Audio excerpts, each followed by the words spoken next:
तर जे आमगंध हे सुत्त भगवान बुद्धांनी त्या गावामध्ये याचा उपदेश केला। आमगंध सुत्त की जे अधोगतीचे कारण दुष्कर्म आहे, अन्न नव्हे, यावर त्या आमगंध नावाचा जो ब्राह्मण होता, जो आपल्या शिष्यांना घेऊन राहत होता हिमालयामध्ये, तो चविष्ट खाण्याच्या उद्देशाने तो खाली उतरायचा आणि लोक खूप सन्मान करायचे त्याचे। पण जेव्हा भगवान बुद्ध त्या गावात गेले, भगवान बुद्धाचा सन्मान होऊ लागला, त्याचा सन्मान होत नाही। अशा परिस्थितीमध्ये त्याने जाणलं लोकांकडून की लोक म्हणतात की भगवान बुद्ध तर मांस मटण मच्छीचा कधी तिरस्कार करत नाही किंवा ते निषेधही करत नाही, खाऊ नका असेही म्हणत नाही। मग त्या ब्राह्मणाने ते ऐकले आमगंध नावाच्या, आणि आपल्या शिष्यांना घेऊन तो भगवान बुद्धाकडे भेटायला श्रावस्तीमध्ये जेतवनामध्ये गेला। जेतवनामध्ये गेल्यानंतर भगवान बुद्धाशी तो चर्चा करू लागला। या गोष्टीचे खरे खोटे करून घेण्याच्या उद्देशाने तो भगवान बुद्ध श्रावस्तीमध्ये असताना, जेतवनात असताना तो भगवान बुद्धाजवळ जाऊन त्यांच्याकडे जाऊन विचारपूस करू लागला। काय बोलतो तो आमगंध नावाचा ब्राह्मण? जे बाजरी, चिंगुलाचे दाणे, वाटाणे, खाद्य, पालेभाजी आणि कंद, कोणत्याही वेलीची फळे ही सुमार्गाने मिळवून सेवन करतात, ते आपल्या सुखासाठी असत्य भाषण करीत नाही। तो बुद्धाला म्हणत आहे, काय म्हणत आहे बुद्धाला?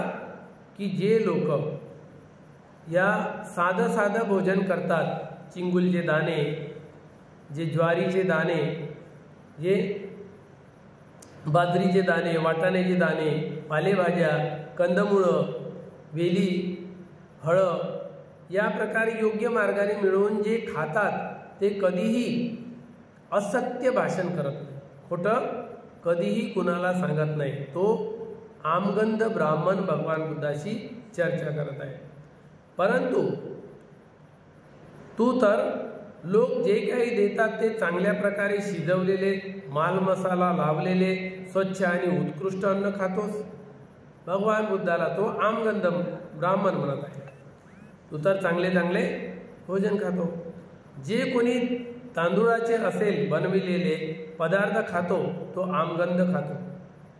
भगवान बुद्धाला तो म्हणत आहे, जे तांदळाचे बनवले पदार्थ असेल, चविष्ट असेल, गोडधोड असेल किंवा माला मसाल्याचं असेल, ते जो खातो तो आमगंध। पक्ष्याच्या मांसास निश्चित अन्न खाताना मजवर आमगंध सेवनाचा आरोप येत नाही असे म्हणतोस, आणि पुन्हा म्हणतोस की मी पक्ष्यांच्या, जनावरांच्या मांसाला ग्रहण केल्यानंतर मी खाताना माझ्यावर कोणताही हत्येचा किंवा कोणताही आरोप लागू शकत नाही, आमगंधाचा आरोप लागू शकत नाही, असं पुन्हा म्हणतो वरून। हा ब्राह्मण भगवान बुद्धाला विचारत आहे। मी तुला विचारतो, याचा अर्थ काय? याला तो आमगंध म्हणतोस ते आहे तरी काय? भगवान बुद्ध त्याला म्हणतात, मी तुला काही विचारतो प्रश्न, तूच सांग की आमगंध म्हणजे काय, आमगंध कशाला म्हणतात? भगवंताला त्याने जो प्रश्न विचारला की आमगंध काय आहे, भगवंताने उत्तर दिले, जीव हिंसा करणे, ताडण, बंधन, चोरी करणे। आमगंध काय आहे? जीव हिंसा करणे, त्याला बांधून ठेवणे, बंधन, चोरी कर्म करणे, असत्य भाषण बोलणे, अफरातफर, इकडली तिकडं आणि तिकडली इकडं उलाढाल करणे, दुसऱ्याची फसवणूक करणे, क्षुल्लक गोष्टीचे ज्ञान, फालतूच्या गोष्टीचे ज्ञान असणे, थोडंसं ज्ञान असणे, आणि व्यभिचार करणे, हे सारे काय आहे? आमगंध आहे। आमगंध म्हणजे पाप, आमगंध म्हणजे पाप कर्म आहे सारे। हे सारे आमगंध होय.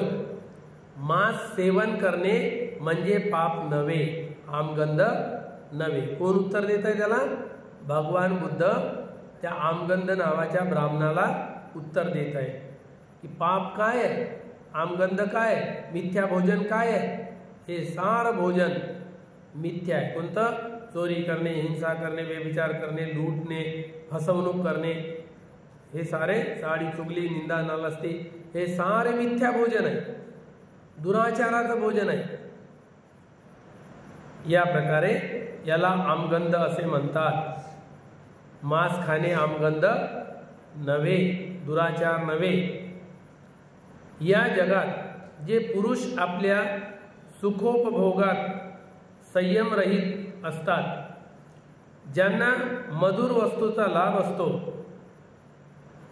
अपवित्र कार्याशी ज्यांचा संबंध असतो, जे विचाराने उच्छेदवादी आणि कपटी असतात. कसे कसे लोक असतात? ज्याची वर्तणूक समजायला कठीण आहे, ज्याचं आचरण आपल्याला समजायला कठीण जाते की हा खरंच देखावा करणारे वेगळा आणि मागे करणारे वेगळा, असे दिसते तसं नसते, म्हणूनच जग असते. अशा वृत्तीचे लोक जास्तीत जास्त दिसेल समाजामध्ये की तोंडावर तुमच्या किंवा व्यवहारामध्ये बाहेर वेगळं राहील आणि आतून त्याच्या घरात वेगळंच राहील. असे लोक बघायला मिळतात. म्हणून ते अशा प्रकारचे कपटी लोक, उच्छेदवादी, ज्याची वर्तणूक समजायला कठीण आहे, ते आमगंध असतात. त्याला आमगंध म्हणतात की ज्याला आपण सरळ सरळ समजू शकत नाही की हा नेमका आचरण कशाला करतो. बाहेरून तो खूप धार्मिक दिसतो आणि आतून सारी कुरगोडी करतो, दुसऱ्याची निंदा करतो, चुगली करतो, फसवणूक करतो, कपटीपणा आहे याच्यामध्ये, ढोंगीपणा आहे आणि वरून धमस्त दिसतो समाजासमोर मांडताना. या प्रकारे हे सारं त्याचा दुराचार म्हणजे आमगंध आहे. मांस खाणे म्हणजे आमगंध नव्हे. मांस सेवनाने ज्यांना आमगंधाचा दोष लागत नाही. मांस जर सेवन केलं त्यानं तर त्याच्यामुळे कोणाचा दुराचार झाला का?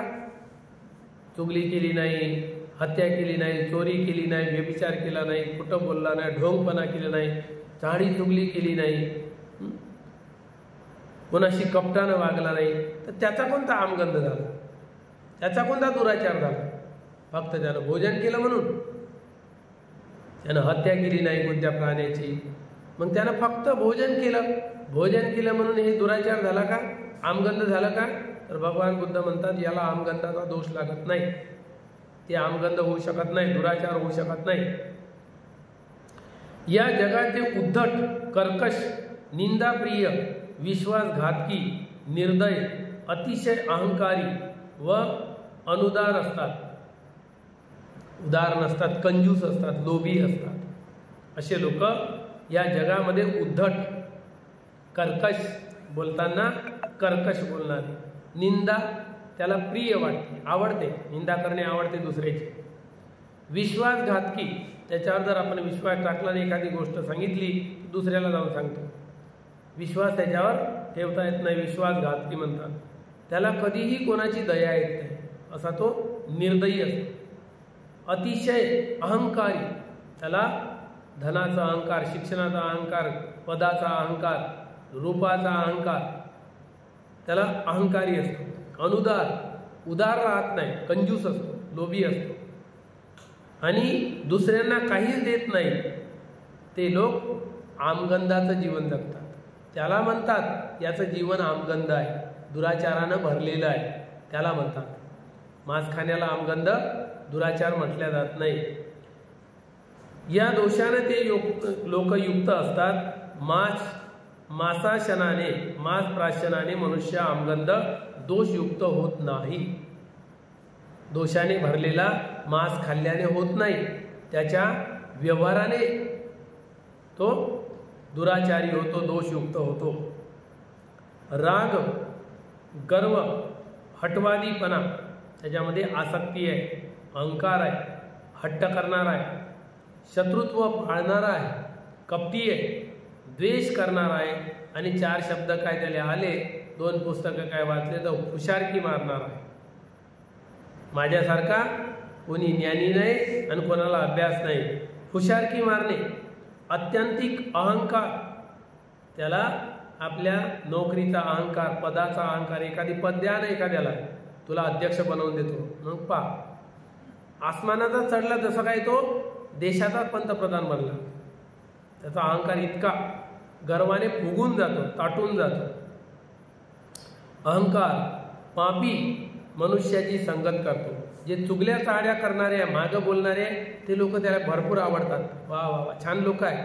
आणि जो इमानदारीनं सच्चाईनं वागतो, बोलतो, रोकटोक बोलतो, खराब व्यक्ती आहे, चांगला व्यक्ती नाही, त्याची संगतही करत नाही. पण संगत कोणाची आवडते? जे निंदक लोक आहेत, चुगलेले लोक आहेत, मागं बोलतात, अशा लोकांची संगती त्याला आवडते. म्हणजे पापी लोकांची संगत त्याला आवडते. यांच्या योगाने मनुष्याला आमगंधाचा दोष लागतो. मांस खाल्ल्याने आमगंधाचा दोष लागत नाही. या दुराचारी व्यक्तीची संगत केल्यामुळे आपल्याला तो थब्बा लागतो.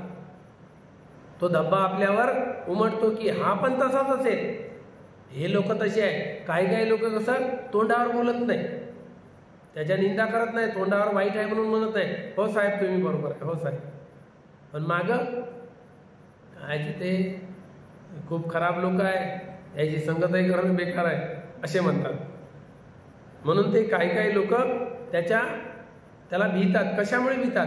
सदाचारी व्यक्ती त्याच्या दुर्गुणाला भीतो, त्याच्या झगडा करण्याला भीतो, मारामारीवर उतरणाऱ्याला भीतो आणि त्याच्यामुळे आपली इज्जत कायम ठेवतो. भीती त्याला त्याची वाटते, नाहीतर तो त्याला का हातपाय नाही का, जबाब देऊ शकत नाही का? जबाब देऊ शकते. पण सदाचारी व्यक्ती दुराचारी व्यक्तीपासून भरपूर दूर राहू इच्छितो.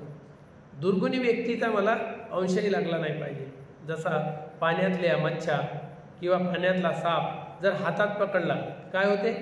मच्छा जर हातात पकडल्या तर 2-3 दिवस त्याची दुर्गंधच जात नाही. मग अशा व्यक्तीचा जर गंध लागू देईल का तो सदाचारी व्यक्ती?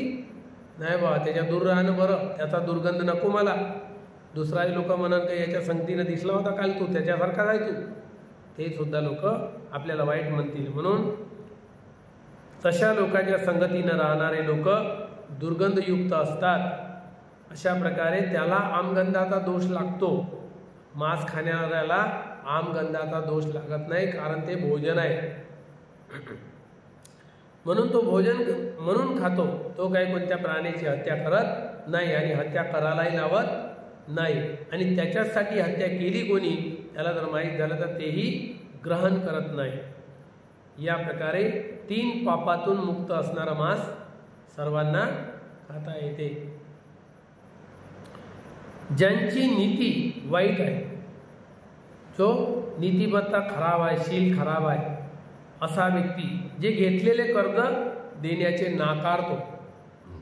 मदत पडली तर पैसा तर घेऊन जातो, कोणती वस्तू तर नेतो, पण वेळ प्रसंगी ज्याची त्याला वापस करत नाही. आणि तू मागायला गेला तर काय तुझं माझ्याकडे काही फिरत नाही, दुबारा येऊ नको. या प्रकारे ते लोक व्यवहार करतात. जे निंदा करीत असतात, चांगल्या लोकांची, सदाचारी लोकांची निंदा करणारे असतात. आपल्या व्यवहारात जे लुच्चेगिरीने वागतात, लुच्चेपणा करतात, व्यवहार चांगला नसते. जे ढोंगीपणा करतात, देखावा वरवर वेगळा आणि आतला वेगळा, त्याला म्हणतात खायचे दात अलग आणि दाखवायचे दात अलग. हत्याचे राहते ना, हत्यामध्ये कसे दात असते, जे दाखवायचे दात 2 सुळे आहे, लोकांना वाटते की हेच दात हो याचे, त्या दाताने चावते का तो, खाते का चारा?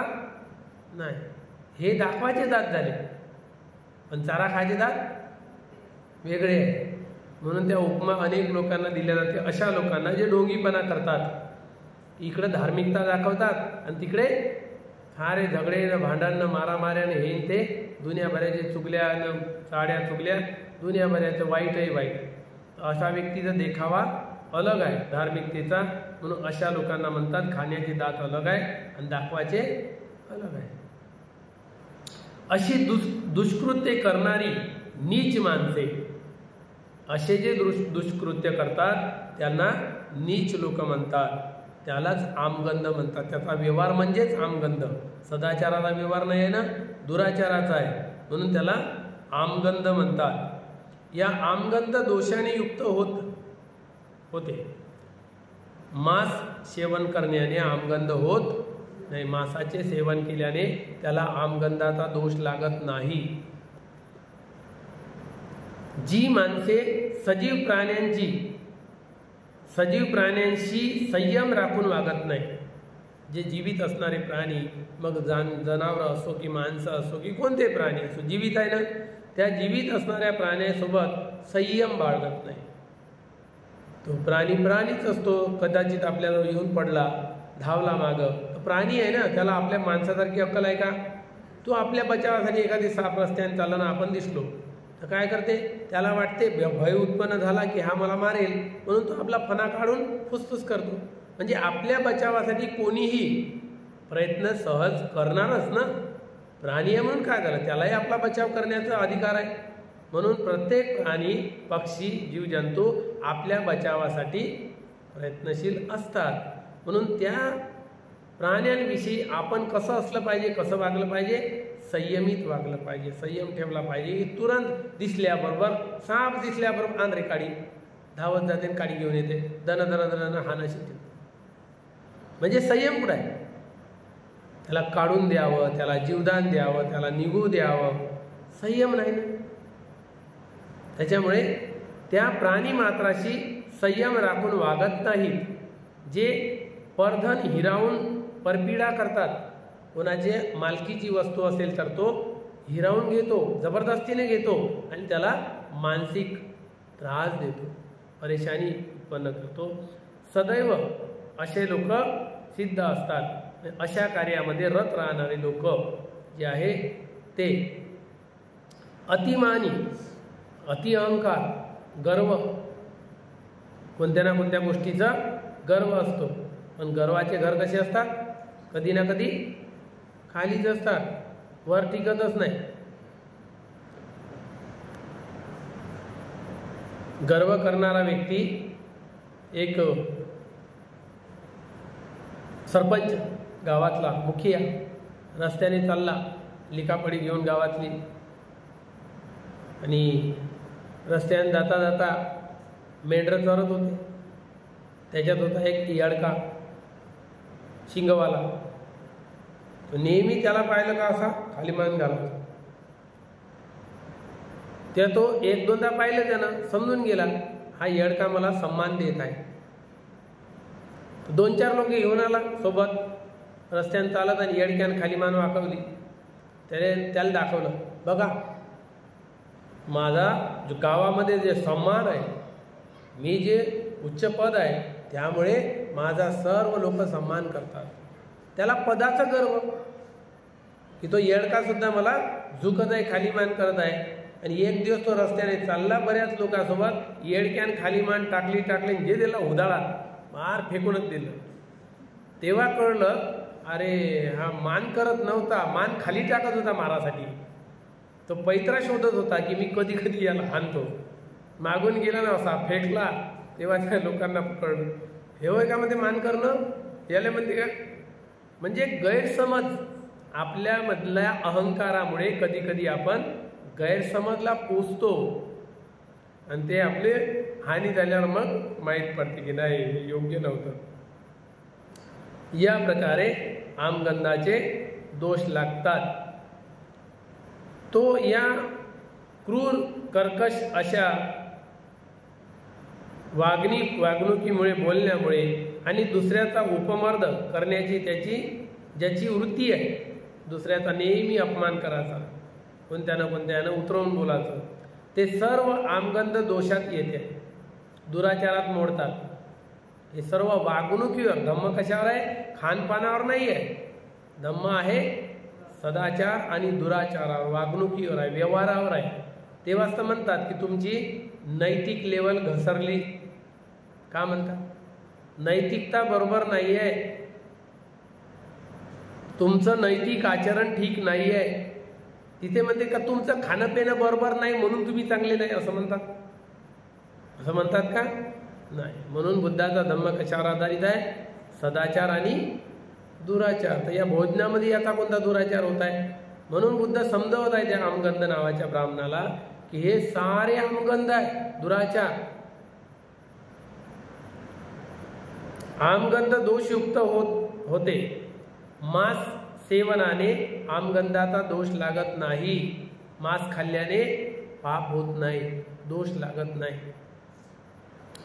जे लोभाने अथवा शत्रुत्वाने सजीव प्राण्यावर छापा घालतात, लोभामुळे आपण काय करतो? जिभेचे लाळ पुरवण्यासाठी काय करतो? प्राणी मात्रावर जाळं लावतो.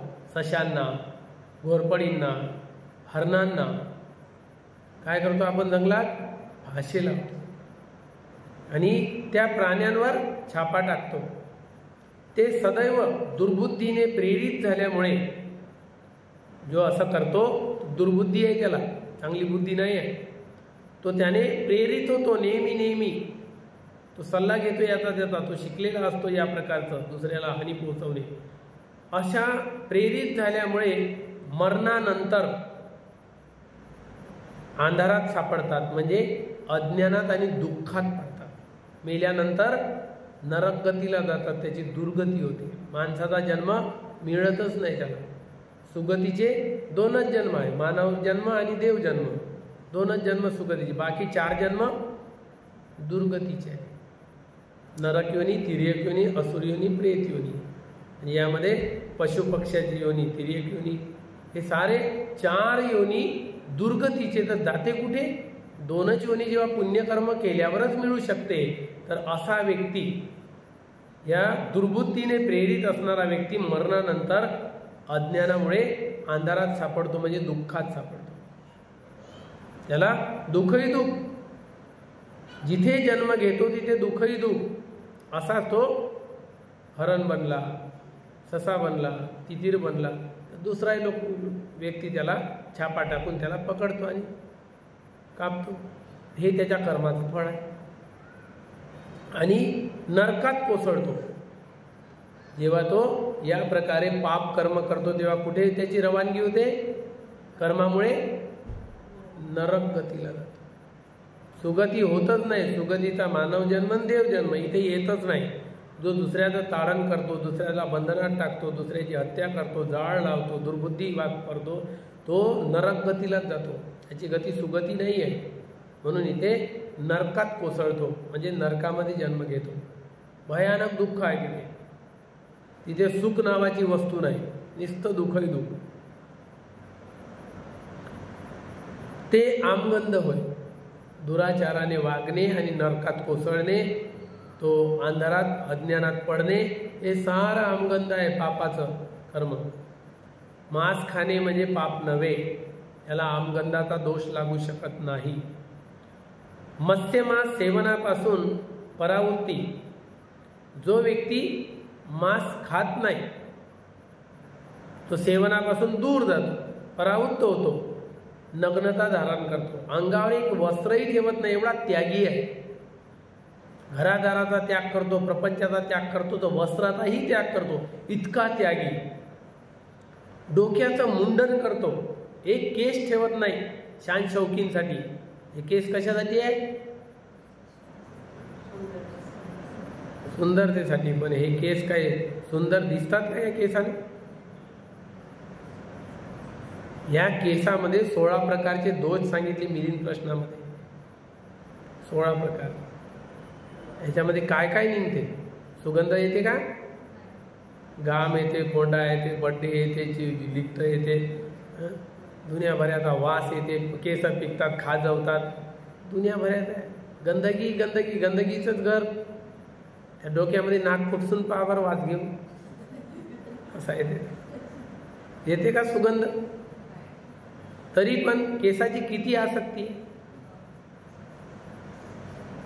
म्हणून काही काही लोक त्याग करण्यासाठी शिरमुंडन करतात, डोक्याचा केस सुद्धा त्यागतात. जे ज्याच्यात आसक्त फसलेली दुनिया आहे, एवढी गंदगीनं भरलेलं आहे, तरी ते गंदगी पोसायला तयार आहे, तर त्याचा केस कापायला पाहत नाही. परंतु काही काही लोक इतका त्याग दाखवतात की बघा मी मुंडन सुद्धा केलं, कपडासुद्धा त्यागला मी, बिलकुल नग्न आहो, संन्यासी आहो हे दाखवतात. जटा, काही लोक जटा वाढवून दाखवतात, मी संन्यास केलेला आहे, बघा मी जटा किती वाढल्या तरी कापत नाही, माझी आसक्ती नाही त्याच्याबद्दल, हे दाखवतात. सर्वांगी भस्म चर्ण, भस्म लावतात, पुऱ्या अंगाला राखड लावतात, भस्म लावतात, चंदनाचा लेप लावतात. भस्मार्चन, मृगजीन, काही काही लोक हरणाचं चमडं गुंडाळतात कबरीला, कपडा नाही लावत, स्वदेशी पाहिजे तर. स्वतःच्या देशातलं हरण, त्याची हत्या केली, त्याचं चमडं काढलं आणि ते कमरेला गुंडाळले. खूप पुण्यवान हत्या करणारा. लोक खूप पुजतात त्याला. मृगाचं चमडं कमरेला गुंडून आहे, कपडा सुद्धा नाही, हवा काय संन्यासी आहे, तर त्यानं काय पाप कर्म केलं तेव्हा ते चमडं मिळालं ते लोकांना माहीत नाही. मृगजीन परिधान करतो. अहिताग्नी व्रत, अग्नीचं व्रत धारण करतो. इत्यादी जंगलातील सर्व तपांचे अमर पदासाठी केलेले परिपालन आणि मंत्रोच्चार करतो. जोराजोराने मंत्र शिकतो जंगलात राहून. पण बलिदान देतो. बली, नैमित्तिक यज्ञ करतो. काय प्राप्त करायचं या संन्याशाला की यज्ञ पाहिजे? एवढं मोठं सारं त्यागल्यावर आहे, काही गरज आहे यज्ञाची? नैमित्तिक यज्ञ करतो, निमित्तानुसार घरी काही कार्यक्रम असेल तर यज्ञ करतो. यापैकी कशानेही सदैव शंका घेणारा मनुष्य शुद्ध होऊ शकत नाही. हे एवढं मोठा त्याग केल्यानंतर जर त्याच्या मनामध्ये शंकेनं घर केलं असेल, विचाराचं थैमान माजलं असेल, तर त्याचा हा संन्यास सारा व्यर्थ आहे. एवढा मोठा त्याग व्यर्थ आहे. या प्रकारे सदैव शंका घेणारा व्यक्ती, दुसऱ्यावर शंका घेत असतो, असा व्यक्ती याला कोणत्याही प्रकारे काही प्राप्त होत नाही आणि असा मनुष्य एवढा मोठा त्याग करूनही शुद्ध होत नाही.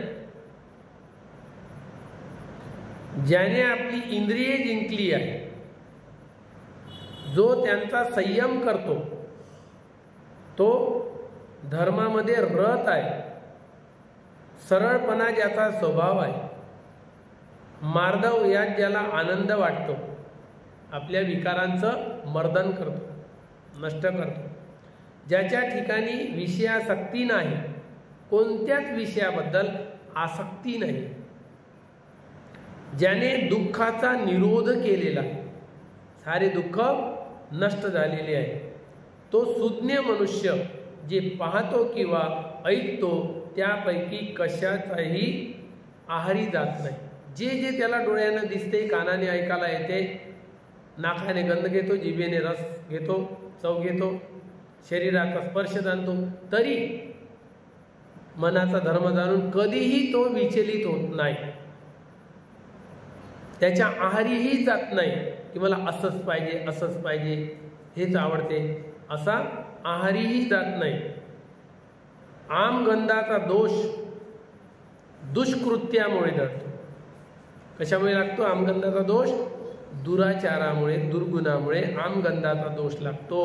मांस सेवन केल्याने, मांस खाल्ल्याने दुर्गंध, याचा आमगंधाचा दोष लागतच नाही. आणि तू माझ्यावर कसा काय आरोप लावत आहे? भगवान बुद्ध म्हणतात त्या आमगंधाला की आमगंधाचा दोष माझ्यावर लागूच शकत नाही, कारण मी कोणाला हत्या करायला लावत नाही, हत्या करणाऱ्याचं मी कधी समर्थन करत नाही, आणि हत्या केलेली मी कधी डोळ्याने पाहत नाही, चोरी करणाऱ्याला समर्थन देत नाही, चोरी कधी करत नाही, व्यभिचार करणाऱ्याला समर्थन देत नाही, व्यभिचार मी करत नाही, खोटं बोलणाऱ्याला समर्थन देत नाही, खोटं बोलत नाही, नशा करणाऱ्याला समर्थन देत नाही, त्याने केली तरी मला ते पसंत नाही, मी कधी करत नाही. पण जेव्हा मी यापासून विरक्त आहे, माझ्यावर आमगंधाचा तू आरोप कसा लावतो? कोणत्याही प्राण्याची जेव्हा मी हत्या केली नाही, बांधलं नाही, ताडण केली नाही, चुगली चाळी केली नाही, कोणाची निंदा नालस्ती केली नाही, यापासून मी कोसो दूर असल्या कारणाने मला दोष कसा काय लागतो? फक्त भोजन केल्याने, मांस खाल्ल्याने दोष लागतो ते विचारलं. तेव्हा त्याच्या लक्षात आलं त्या ब्राह्मणाचे की अरे, म्हणजे मनुष्य पवित्र जे होतो तर भोजनानं होतो की त्याच्या सद्गुणानं होतो, हे त्या ब्राह्मणाच्या लक्षात आलं. भगवान बुद्धांनी समजवल्यावर की दोष त्याला लागतो. आमगंध त्याला म्हणतात जे दुराचारी असतात. मांस खाल्ल्याने कोणालाही दोष लागत नाही. तर मांस ते कसं असलं पाहिजे? त्रिकोटी परिशुद्ध असलं पाहिजे, तर दोष लागत नाही. नाहीतर सर्वच्या सर्व जेवढे लोक आहे तुमच्या परिवारातले राहो की समाजातले राहो, सारेच्या सारे दोषी, सारे पापी आहे. का पापी आहे? काय कारण? कारण हे ज्ञान नाही त्यांना. हे त्रिकोटी परिशुद्ध म्हणजे काय माहीत नाही आहे. 3 पापातून मुक्त असणारं मांस खाता येते हे माहीत नाही आहे. मग ते काय करतील? ज्यांना याचा अभ्यासच नाही आहे तर तो वाचेल का त्याच्यातून, संकटातून? शक्य नाही. म्हणून तर दुकानावर जातो रविवारी दिवशी, हे कोंबडं नाही की हे द्या, भाजून द्या, कापून द्या. त्याला हत्या करायला लावतो, निवडून घेतो की नाही, जिवंत प्राणी कापायला लावतो की नाही. हा आहे आमगंध. आणि ते भोजन तुम्हाला मुलाबाळाला चारते का नाही? मग त्याचे जे तरंग त्याने पाहिलं, ऐकलं, कानाने ऐकलं, त्यांना ओरडताना कटताना पाहिलं, कानाने ऐकलं, मग पापाचा वालीदार ठरला की नाही? मग तो अशा पापातलं भोजन तुम्हाला चारतो की नाही? मग तुमच्या शरीरावर तरंग काय चांगले उमटणार? तुम्हाला बिमार करणारे उमटणार. तुमच्या शरीरात क्रोधाचा भाव उत्पन्न होणार, हत्येचा भाव उत्पन्न होणार. कारण ज्या व्यक्तीनं ते भोजन तुमच्यासाठी आणलेलं आहे, आहार आणलेला आहे, तो त्याच्यातून गेलेला आहे, पाप कर्मातून आणलेला आहे, पुण्यातून नाही आणलं. म्हणून भगवान बुद्धाला आणि भिक्खू संघाला दोषच लागत नाही मांस खाण्याचा. हे कारण हे बाबासाहेबांनी लिहिलं बुद्ध आणि धम्मग्रंथामध्ये.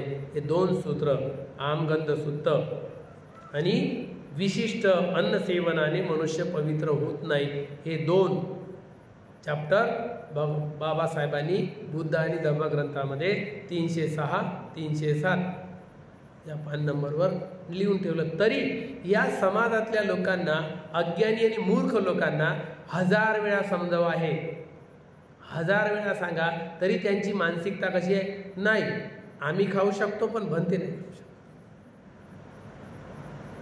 आम्ही त्याच्यासोबत दारू पिऊ शकतो पण भंतेला मांस देणे बेकार आहे, पाप आहे. म्हणजे त्याच्या मानसिकता पापानं भरलेली आहे की मी खाऊ शकतो पण भंते, ही मानसिकता. अरे हा आहार आहे आणि आहाराला पाप होत नाही. तो कशासाठी आहार करतो? सब्बे सत्ता आहार तिठ्ठिका का म्हणलेलं आहे भगवान बुद्धानं की सर्व प्राणी आहारावर निर्भर आहे, आहाराशिवाय जगू शकत नाही. कारण आपण गाथा म्हणतो, पटीसंखा योनिसो पिंड पातंग. तो कशासाठी भोजन करतो तर त्याला माहीत आहे, तुम्हाला माहीत नाही की तुम्ही कशासाठी भोजन करता. म्हणून कशासाठी करत असता? खाण्यासाठी जगता की जगण्यासाठी खाता? कशासाठी?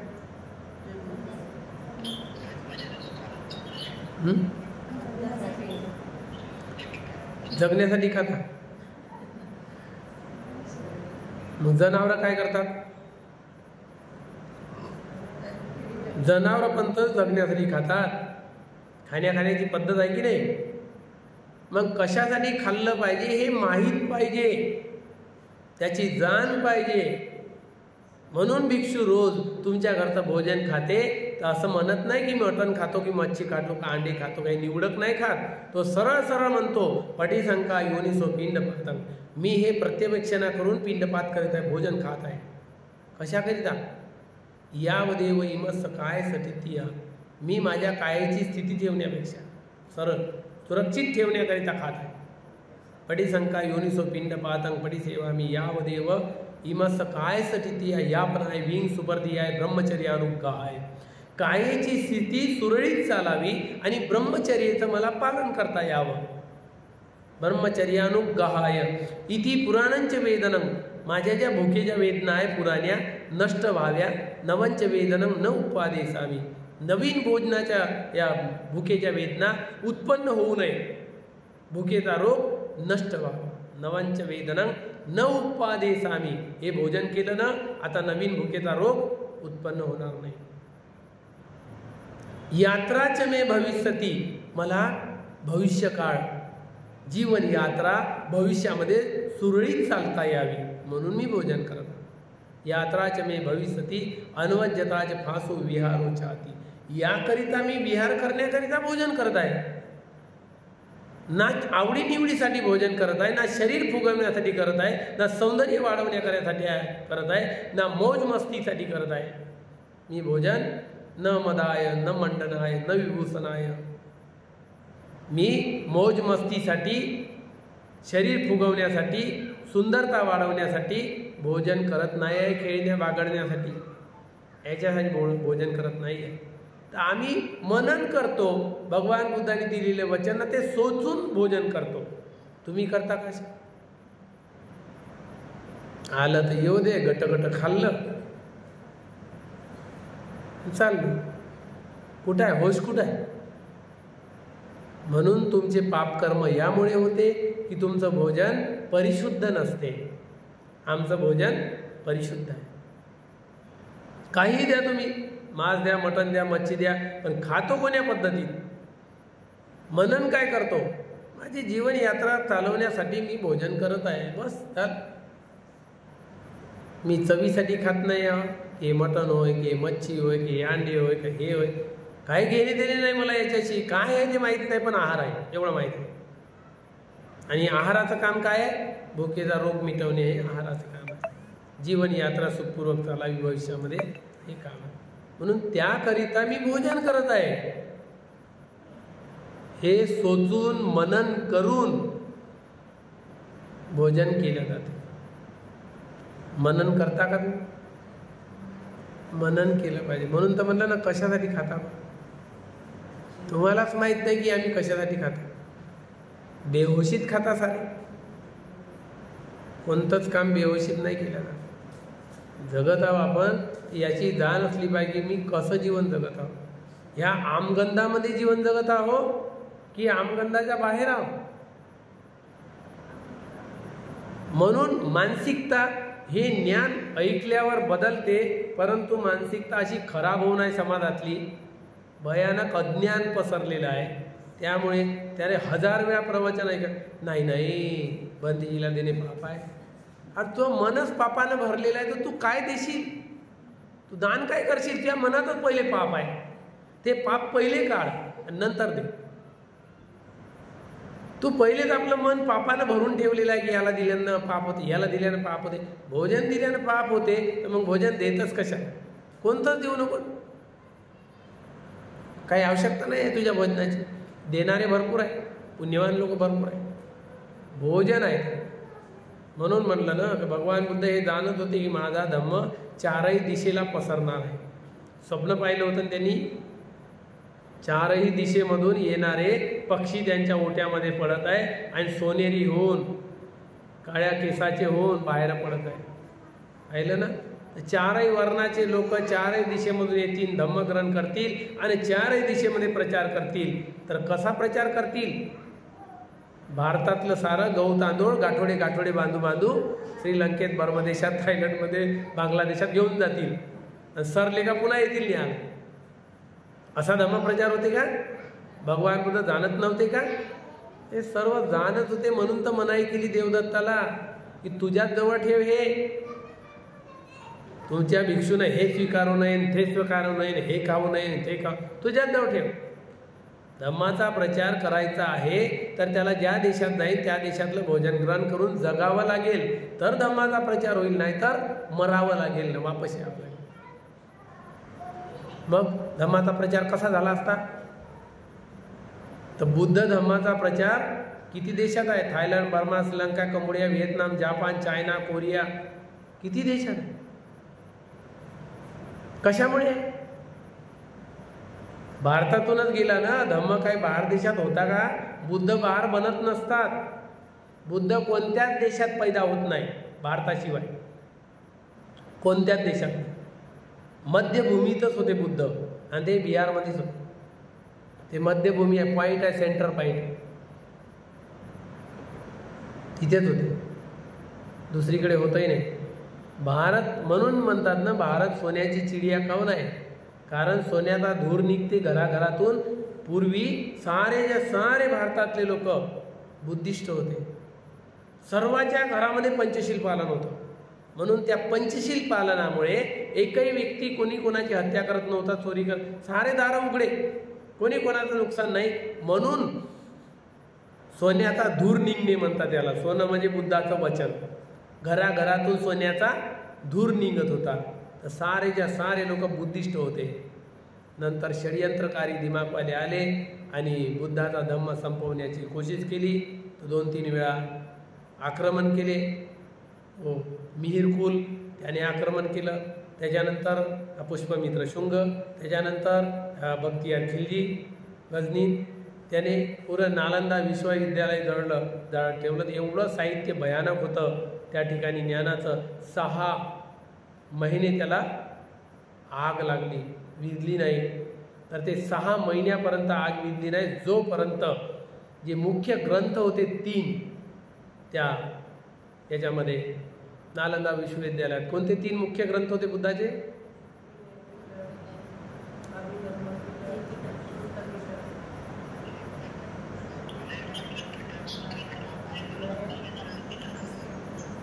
नालंदा विश्वविद्यालयामध्ये जे 3 ग्रंथ होते, ते मुख्य ग्रंथ, त्या 3 ग्रंथाला आग लागली. जेव्हा जळून खाक झाले तेव्हाच आग विझली.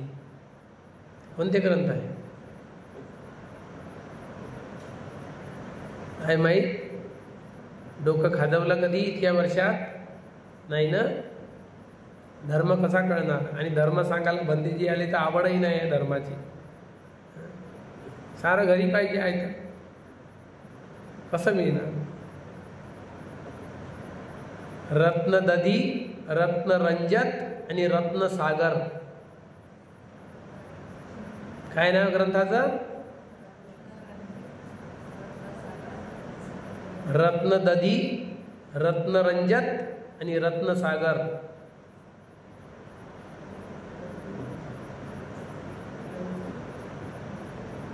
ह्या 3 ग्रंथाला शेवटी आग लागली सर्वात. हे 3ही ग्रंथ जेव्हा भस्म झाले जळून, तेव्हा आग विझली. तोपर्यंत आग जळतच राहिली. इतकं साहित्य होतं तिथे. त्यामध्ये तुमच्या लक्षातच राहणार नाही, डोक्यामध्ये बसणार नाही. म्हणून म्हणतो की तुम्ही मुलांचे नावं ठेवा. हे 3 ज्यांच्या घरी मुलं जन्मतात ना, तेव्हा ऐतिहासिक नावं ठेवत नाही तुम्ही की जिवंत इतिहास राहण्यासाठी. आणि ते श्रीदेवीन ताती देवीने हे ते दुनियाभराचे बाहेरचे नावं घेतात. ऐतिहासिक नावं देतच नाही की प्रशिंजिराचा, बिंबिसार, अनाथपिंडक, सुदत्त, हे नावं देणार नाही. शोधन तिकडे ज्याच्या जीवनाचा काही अर्थ नाही आहे, ज्याचा काही इतिहास नाही आहे, ते नावं तुमच्या घरात पैदा होतील. आता हे तुम्हाला विसरायची गरजच पडत नाही. जर 3 मुलाची जर नावं ठेवले विसरान का? समाजामध्ये त्याचे नाव प्रचलित राहणार, तर त्याच्या मागचा इतिहास राहणार. रत्नदधी, रत्नरंजत, रत्नसागर, 3 नाव. रत्नदधी किती वेळा? गदी काय 3-4 वेळा सांगितल्यानंतरही कानामध्ये, कानाच्या कारखान्यामध्ये हडताळ आहे.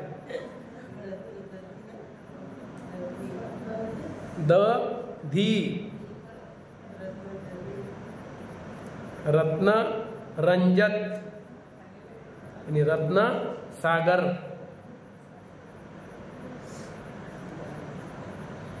या प्रकारे भगवान बुद्धांनी त्या आमगंध नावाच्या ब्राह्मणाला समजावून सांगितलं की आमगंध हे आहे, सारं पाप कर्म दुराचार म्हणजे आमगंध आहे, मांस खाणे म्हणजे आमगंधाचा दोष लागतच नाही. आणि जे जे लोक खाणारे आहे त्यांना खायला मनाई नाही आहे, परंतु 3 पापातून मुक्त असणारा मांस सर्वाला खाता येते. आणि 10 प्राण्याचं मांस कधीही खाऊ नये, याच्या मागचं भलतं मोठं कारण आहे. आपला जीव जाऊ शकते. 10 प्राण्याचं मांस जे सांगितलं गेलं की माणसाचं, हत्याचं, घोड्याचं, कुत्र्याचं, सापाचं, सिंहाचं, वाघाचं, चित्याचं, भालूचं आणि तडशाचं, हे 10 प्राण्याचं मांस का खाऊ नये? या प्राण्याचं मांस जर तुम्ही खाल्लं तर तुम्ही पूर्वीचे जे लोक होते, ते पूर्वीचे लोक जेव्हा साप मारायचे काडीनं, तेव्हा त्या काडीला काय करायचे? काडीनं साप मारल्यावर त्याच्या घरी साप यायचा, तेव्हा ते म्हणायचे की दुसऱ्या सापाने डावा धरला, तो आला. आणि त्याचं कारण वैज्ञानिक ते नाही आहे. त्याचं कारण दुसरं आहे की ज्या काडीनं साप मारला त्या काडीला त्या सापाची गंध आहे, म्हणून कोणताही साप त्या गंधेवर येतो. म्हणून या प्रकारे सापाची त्याला गंध राहतो, परंतु त्याचा कसा त्याला इथे माहीत पडते, त्याला नाक तर नसते, इथे माहीत असते. तर ते लोक काय करायचे, डावा धरते म्हणून निंबाच्या झाडावर काडी घासायची. निंबाच्या झाडावर काडी घासायचे आणि तेव्हा ते काडी की कुठेही ठेवली तरी साप दिसत नव्हता. तर तुम्ही ज्या ज्या प्राण्याचं मांस खाणार, तो प्राणी जर आजूबाजूला असेल तर त्याचं वाघाचं, सिंहाचं, हत्याचं, भालूचं नाक गंध घेण्याची क्षमता खूप तेज आहे. जिथे कुठे तुम्ही झोपून आहात तिथे तो आल्याशिवाय राहत नाही, तुमचा जीव गेल्याशिवाय राहत नाही. आणि याच्यापासून, या मांसापासून पुन्हा बाधा भरपूर होते, कारण यांच्या मांसात जास्तीत जास्त किटाणू असतात या प्राण्यांच्या मांसामध्ये, कारण ते मांस खाणारे जे असतात. आणि हत्ती मांस खाणारा नाही आहे, पण हत्तीच्या योनीमध्ये बोधिसत्व जन्म घेत असतो, कारण हत्ती हा बुद्धिवान प्राणी, म्हणून त्याला नाग म्हणतात. हत्याला, भिक्षूला, बुद्धाला नाग म्हणतात. नाग म्हणजे बुद्धिशाली प्राणी, म्हणून बुद्धिशाली प्राणी आहे. त्याचा वापर आपण घरी बऱ्याच कामासाठी करू शकतो आणि तो आपले कामही करतो, म्हणून त्याचा मांस खाता येत नाही. बोधिसत्व त्याच्या जन्माला जातात, त्या योनीमध्ये जन्म घेतात, त्यामुळे याचं मांस खाता नाही. बाकीच्या प्राण्यांचं खाल्लं तर वासानं तुम्हाला शोधतच येतात. तुमच्या तोंडाची गंध इतकी जाते दूरपर्यंत, इतकं नाकामध्ये त्याच्या पावर आहे, ते तुमच्यापर्यंत पोहोचतात. म्हणून यांचं मांस खाण्यासाठी मन आहे. बाकीच्या प्राण्याचं चालते, परंतु त्या 3 पापातून मुक्त पाहिजे तर चालते. आणि तुम्ही जर निवडून घेतलं, जिवंत कापायला लावलं आणि कापून द्या म्हणलं, समजा तुम्ही पापाचे वालीदार ठरले आणि तुम्ही आमगंध खात आहे, ते खाणे काही योग्य नाही. म्हणून बुद्धानं मनाई केलेली आहे की आमगंध तो दोष लागत नाही, त्या व्यक्तीला लागतो, आम्हाला लागत नाही.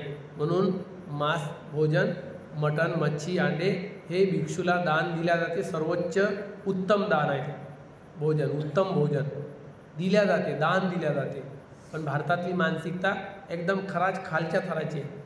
त्याच्यामुळे धार्मिक लोक घडणे आणि आहाराविषयी त्यांचा शंका कुशंका निघून जाणे कठीण काम. बाकीच्या देशामध्ये धर्म आहे, पण भारतामधून धर्मलोप झाला या कारणामुळे की आम्ही हटखोर आहोत आणि जे ऐकतो त्याच्यावर विचार करत नाही, मनन करत नाही, आणि मनन करून बुद्धवचन समजून ग्रहण करत नाही.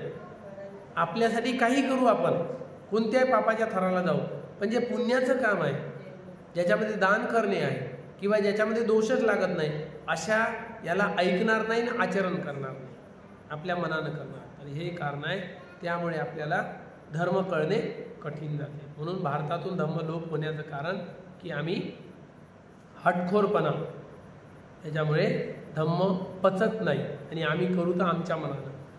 त्याला ऐकणे, चिंतन करणे, मनन करणे आणि आचरणात आणून पाहणे आणि योग्य वाटलं तर स्वीकार करणे, एवढ्या दूरपर्यंतची प्रोसिजर करतच नाही. तत्काळवाला आहे का, इकडं नारळ फोडलं का, इकडं देतं का, कुठं भेटते, एखाद्याने सांगितलं हां तिथं भेटते, चाल. मग जेवढा पैसा बर्बाद करतात तेवढे नवसं करेल. पण बुद्ध काहीच देत नाही. बुद्ध देतच नाही, काहीच नाही देत. हे बऱ्याच लोकांना माहिती आहे. म्हणून तर विहारात येत नाही, म्हणून तर धर्मग्रहण करत नाही, म्हणून तर आचरण करत नाही. काहून? बुद्ध तुझ्यावर सोपवलेला आहे म्हणते. मी मेहनतीनं बनलो ना बुद्ध. सिद्धार्थ गौतम काय म्हणते, मी मेहनत करून बुद्ध बनलो, फुकट थोडं बनलो, की कोणी अनुकंपा थोडी केली माझ्यावर, कोणाला हात जोडून थोडं बनलो. मी स्वतः झिजलो. 550 जन्म घेतले बोधिसत्व अवस्थेचे या बुद्ध बनण्यासाठी. अनेक जाती संसारंग, अनेक जन्म घेतले या संसारामध्ये की गिनती नाही. इतके जन्म घेतले. त्या जन्मापासूनचा संकल्प बुद्ध बनण्याचा होता, तेव्हा बुद्ध बनलो. तर बुद्ध बनण्यासाठी काय काय नाही त्यागायला लागलं. डोळे मागतले एका व्यक्तीनं तर बोट घालून डोळा दिला, हे पोरग मागतलं दान तर हात धरला आणि बाहेर नेऊन दिलं. बायको मागतली दान तर घेऊन जा. जे शरीर सुद्धा सुकलेल्या वाघींच्या समोर नेऊन टाकलं, तू खा न जग, एवढा त्याग बोधिसत्वाचा असतो. बोधिसत्व साधा नसतो. अनेक जन्म त्याला बोधिसत्व म्हणून घ्यावं लागते आणि त्याला 30 पारम्या पूर्ण करावं लागते. एका जन्मात एकच पारमी होते. जेव्हा तो बोधिसत्व अवस्थेच्या बुद्धत्वाकडे जाते तेव्हा, तोपर्यंत तर त्याला घड्यात पाणी थोडं थोडंच टाकावं लागते. म्हणून एका जन्मामध्ये एक चित्यंतर ओलांडावं लागते. बुद्धानी धर्मग्रंथात लिहून आहे बाबासाहेबांनी, एका जन्माचं एक चित्यंतर. ते 1 पारमी, 30 पारमी, 30 परमत्त पारमी, 30 उपपारमी, 30 पारमी, 30 उपपारमी, 30 परमत्त पारमी, अशा पारम्या पूर्ण कराव्या लागतात. 10 30 पारमी, 10 पारमी, 10 उपपारमी, 10 परमत्त पारमी. तर 30 पारमी पूर्ण केल्याशिवाय बुद्ध बनू शकत नाही. आम्ही काय करतो, आम्हाला इथं बुद्धत्वाकडे जायचं आहे ना. बुद्धं शरणं गच्छामी जेव्हा म्हणत आहोत, कधी पुरं होईल हे वचन? जेव्हा ते ज्या मार्गाने चालत गेले त्या मार्गाने चालत जाऊ, तेव्हा बुद्धं शरणं गच्छामी बरोबर आहे. तोपर्यंत फक्त तोंडाचे वाभाडे आहे, दुसरं काहीच नाही. फक्त बोलतो बुद्धं शरणं गच्छामी, बुद्धं शरणं गच्छामी, पण काय करावं लागते त्याच्यासाठी माहीत नाही. बुद्ध बनण्यासाठी, अरहंत बनण्यासाठी पहिला गुण आहे बुद्धातला कोणता? अरहंग. 9 गुणापैकी अरहंग. अरहंत बनावं लागेल ना. अरहंत बनण्यासाठी काय करावं लागेल? सम्यक संबुद्ध, सम्यक रूपाने बोधी जागृत करावं लागेल. या अरहंतवाला मटेरियल द्यावं लागेल. मटेरियल काय आहे? तर अरहंत सम्यक संबुद्ध, सम्यक रूपाने बोधी जागृत करावं लागेल. हे झालं सम्मा संबुद्ध. त्याच्या सम्यक बुद्धी जागवाले काय लागेल पुन्हा मटेरियल? विद्या चरण संपन्न. सम्यक संबुद्धी बोधी जागवण्यासाठी काय करावं लागते? विद्येने आचरणाने परिपूर्ण व्हावं लागेल. विद्येने आणि आचरणाने परिपूर्ण व्हावं लागेल. मी याचं विश्लेषण माझ्या यूट्यूबच्या प्रवचनामध्ये केलेलं आहे. विद्या म्हणजे काय, किती विद्या आहे, चरण किती आहे? 15 चरण. असं विद्या कोणकोणत्या? बऱ्याच लोकांना तुम्ही आता एवढे शिकले, 3 महिने होत आले, तरी आता जरी तुम्हाला एक प्रश्न विचारला की उत्तर देणे मला नाही वाटत की येईल. द्याल?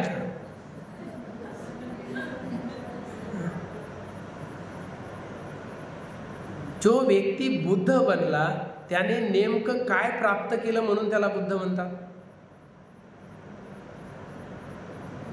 हा प्रश्न जर इतरांनी विचारला तुम्हाला, बुद्ध बुद्ध म्हणता, तर त्या सिद्धार्थ गौतमाने काय प्राप्त केलं म्हणून बुद्ध म्हणता?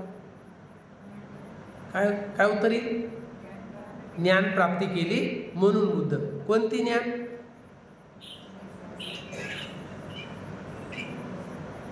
सम्यक संबोधी प्राप्त केली. कोणत्या ज्ञानामुळे? कोणतं ज्ञान? अरे बुद्ध कसा बनला? बोधी कशी प्राप्त केली? सर्वोच्च ज्ञान कसं प्राप्त केलं? कशाला म्हणतात बोधीने, कशाला म्हणतात सर्वोच्च ज्ञान, संबोधी कशाला म्हणतात? सिद्धार्थ गौतमाने नेमकं काय प्राप्त केलं तर बुद्ध बनला? इथेच आहे तुमचं. इथे जर उत्तर आलं तर तुम्हाला बुद्ध कळेल ना.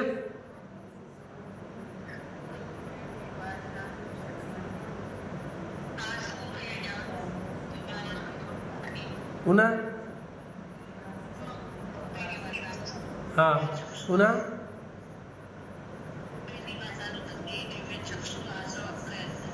हा बरोबर. त्यांना तुम्ही क्लासमध्ये बसून सुद्धा बाहेर बसल्यासारखे. किती वेळा सांगितलं?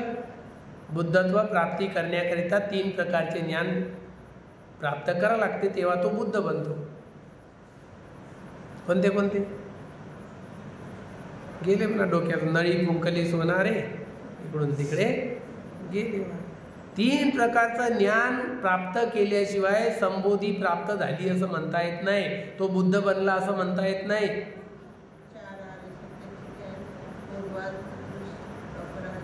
हा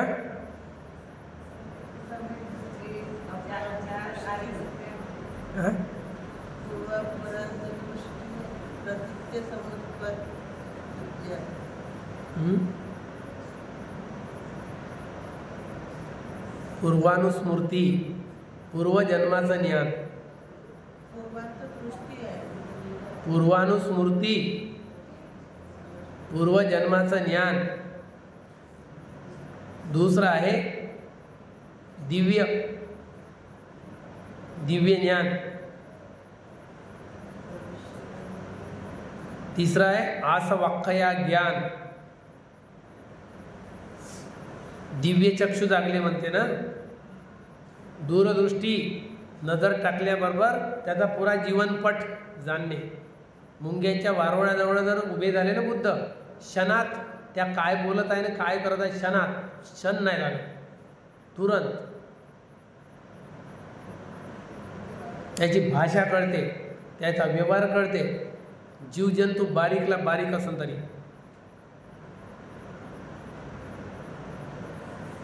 हे 3 पूर्वानुस्मृती, दिव्य चक्षु ज्ञान, आसवाख्या ज्ञान. माझे सारे आश्रव क्षय झालेले आहे हे त्यांना कळलं पाहिजे ना, की सर्वच मी याच्यातून विकारातून मुक्त झालो आता. हे याचं जर ज्ञान नाही झालं तर मग बुद्ध बनतच नाही.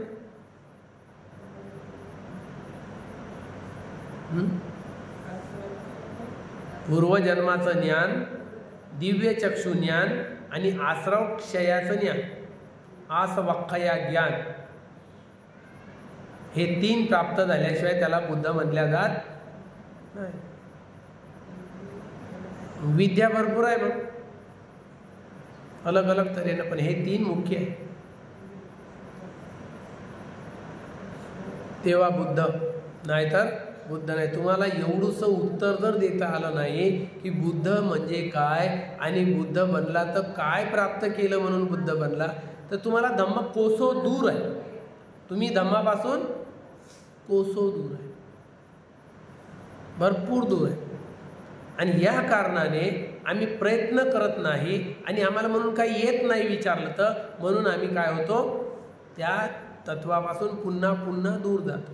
पण जाणून घ्यावं आणि अभ्यास करू की याला शोधून काढू अशी चिकित्सक बुद्धी तुमच्यामध्ये नाही आहे. आळसाची भरलेली असल्यामुळे तुम्ही पुन्हा त्यापासून दूर जाणार की बनतेजी विचारतात नाही आलं ते बरं, कोणी विचारन काय उत्तर द्यायचं जाऊ द्या याच्यापासून जाणं बरं. म्हणजे तुम्ही धम्मापासून टाळाटाळ करून दूर जाण्याची इच्छा करता. त्यामुळे बुद्ध तुम्हाला काहीच देत नाही.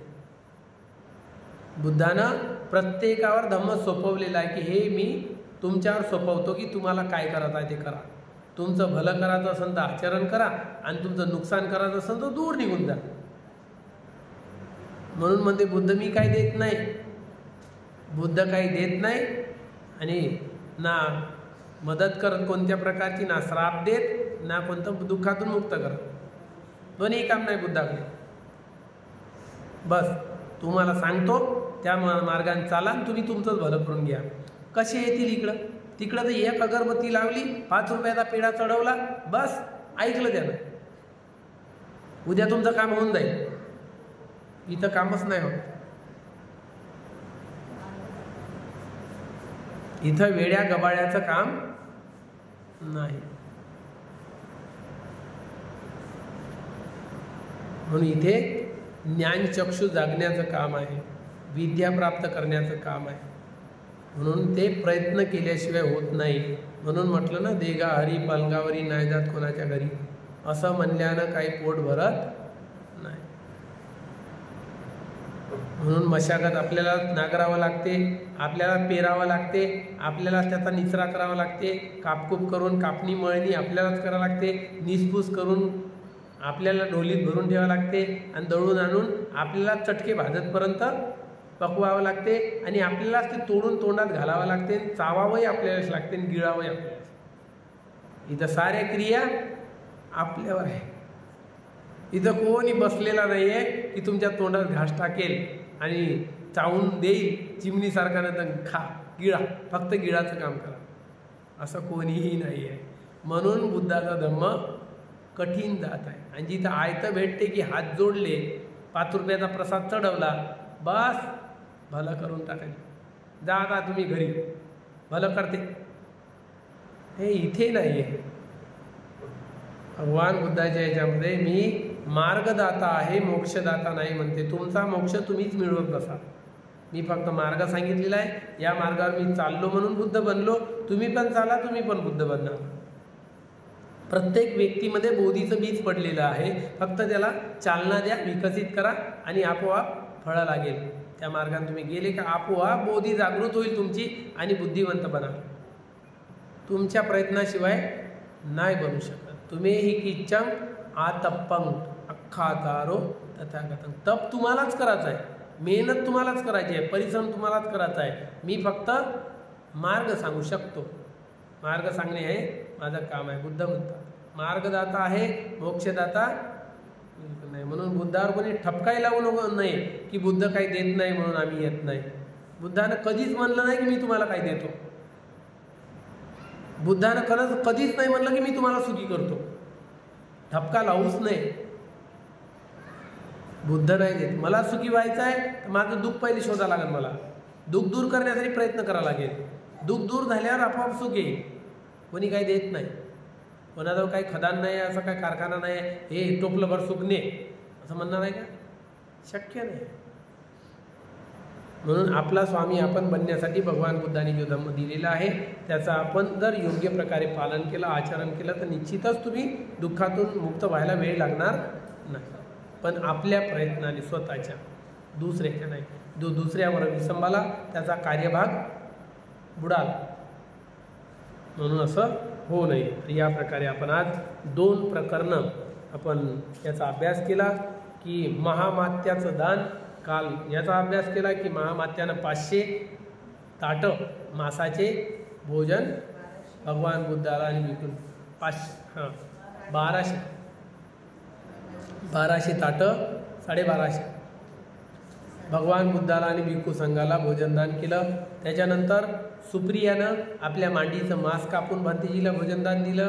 त्याच्यानंतर सुंदनं शेवटी जो तुंद लोहार होता त्याने आपल्या घरी भगवान बुद्धाला बोलवून उत्तम भोजन म्हणून शेवटचं भोजन भगवान बुद्धाने खाल्लं. पण त्या भोजनामध्ये थोडं योग्य नव्हतं, त्याच्यामुळे बुद्धाला अतिसार झाला आणि त्रास खूप झाला देह त्यागताना. सुकर मांस, सुकर म्हणजे डुकर. उत्तम भोजन त्यालाच म्हणतात, उत्तम भोजन. पण त्या कंदाचं भोजन म्हणजे उत्तम भोजन नाही होत.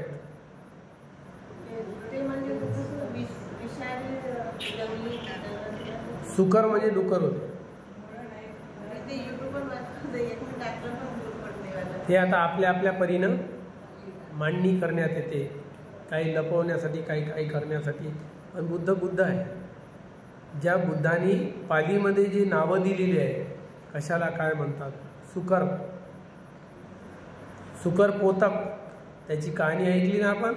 कसा नरकगतीला गेला तडफडत, डुकरांचे गरम पाणी उकळतं पाजून त्याला पटकू पटकू मारत होता आणि विकत होता ना, तर काय नाव आलं त्याच्यात? त्याचं नाव काय? चुंद सुकरीक. सुकरीक म्हणजे सुकर कशाला म्हणतात? सुकर म्हणजे डुकर, डुकराला पोसणारा, डुकराचा व्यवहार करणारा. मग आता सुकरकंद, सुकरकंद म्हणतात. तर सुकरकंद जर म्हणलं तर ते हे होते मशरूम. सुकरकंद जर म्हणलं तर मशरूम होते. सुकराला मांस म्हणलं तर डुकर होतं. ते कोवळ्याचं मशरूम ना आतापर्यंत तुम्ही खाल्ली इतके वर्ष झाली, बिमार पडली का? नाही ना.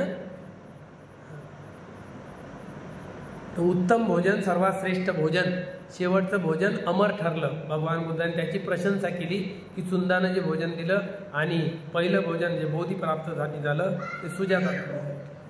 हे दोन भोजन सर्वात उत्तम भोजन आणि श्रेष्ठ भोजन ठरले गेले त्या बुद्धाच्या जीवनातले. त्याची प्रशंसा केलेली आहे.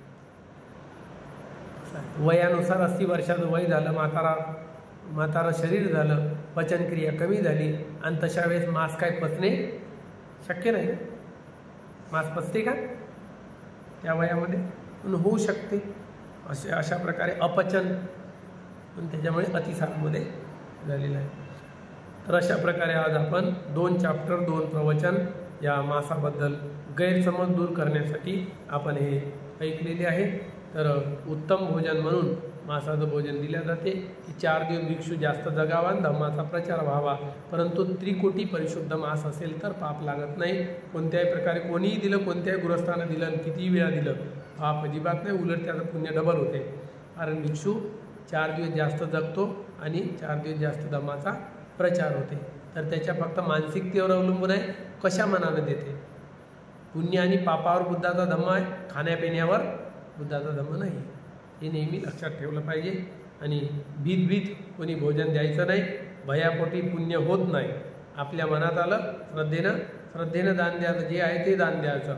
जबरदस्ती कुठल्या प्रकारे नाही. कोणा भिक्षू जर म्हणत असेल मला हेच पाहिजे तर चुकीचं आहे. माझ्यासाठी हे बनवा, माझ्यासाठी ते बनवा, चुकीचं आहे. पिण्यात बसत नाही. तुम्ही श्रद्धेनं जे काही बनवलेलं आहे ते जर दान देत असाल किंवा तुमच्या दारावर पात्र घेऊन भिक्षू आला चारिका करायला आणि तुमच्या घरी ते बनवून आहे आणि तुम्ही जर निष्पाप मनानं जर दिलं भोजन देता, तुमचं पापकर्म होत नाही, काहीच लागत नाही, दोष लागत नाही, पुण्यच होतं. तर या प्रकारे दान देताना फक्त मन शुद्ध पाहिजे आणि मनात श्रद्धा पाहिजे. 2 गोष्टींनी दान देता येते. निष्पाप मनाने कोणतंही दान देता येते कशा प्रकारे. तर अशा प्रकारे आपण धम्मग्रहण केलेलं आहे. तर या पुण्यकर्माच्या बलाने तुम्हाला सुगतीचा मार्ग लाभो आणि तुमच्या जीवनामध्ये आयुवर्ण सुखं बलाची प्राप्ती हो. जे काही आपण पुण्यकर्म अर्जित केलेलं आहे हे पुण्यकर्म 4ही दिशेला असणाऱ्या देवतागणांना अनुमोदन करूया. गुरुजनांना, आचार्यांना, उपाध्यायांना, मातापित्यांना, ज्ञातिगणांना आपण हे पुण्यकर्म अनुमोदन करूया. आपल्या कुळातील जे कालगत झालेले लोक आहेत त्यांच्यापर्यंत हे पुण्यकर्म पोहोचो. त्या पुण्याच्या बलाने त्यांना सुगतीचा जन्म लाभो या प्रकारची कामना करूया.